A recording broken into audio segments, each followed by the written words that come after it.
Understanding how to ethically use information is an important part of your college education, as well as for your future career.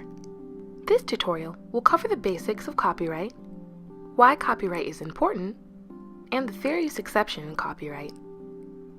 You may be asking yourself, why should I care about copyright? The answer is that not only do you use copyrighted works, but you are also the owner of copyrighted works. Artistic and literary works created in the U.S. are subject to the U.S. Copyright Act. This includes books, maps, sculptures, computer programs, music, and videos, just to name a few.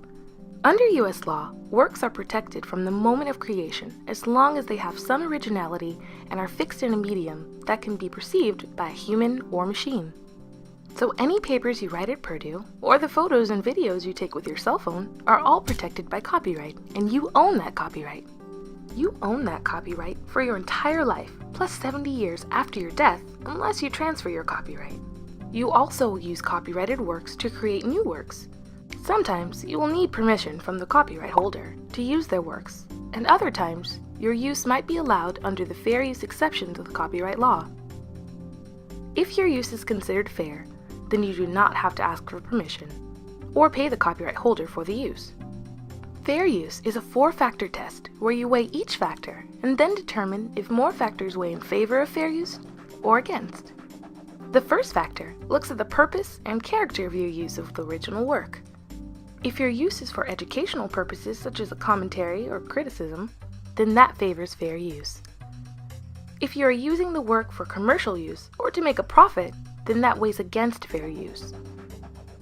The second factor looks at the nature of the original work. Is the original work very creative, such as a work of fiction, or is it more factual in nature? Facts are not protected under the copyright law, so the use of any factual work would weigh in favor of fair use. The more creative a work, then the greater the protection. The third factor addresses the amount of the original work used. The smaller the amount, the greater the likelihood that the use would be considered fair. Using a large amount or the entire work would weigh against fair use. The fourth factor looks at how your use of the work impacts the market for the original work. Would your work be a substitute for the original work? Would people purchase or license your work instead of the original work?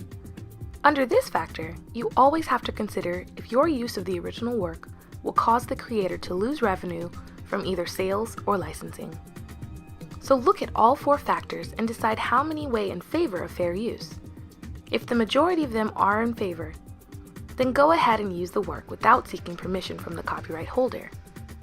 If you need to request permission, make sure that the permission is in writing. If permission is denied, then you should substitute something comparable or just not use the work. Not all works are protected by copyright, and there are some works where the creator welcomes others to use their works. Works that are in the public domain are not protected by copyright and can be freely used.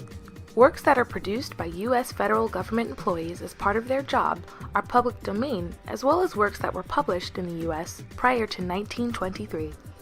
There can be works that are protected by copyright, but where the creator encourages the use of their work subject to certain conditions. They generally will attach Creative Commons licenses to their work, which allows various uses. It's important to look at all of your options when using or creating copyrighted works. This tutorial covered the basics of copyright, why copyright is important to you, and the fair use exception in copyright. For more information on copyright, contact Purdue's University Copyright Office or check out their website, www.lib.purdue.edu/UCO.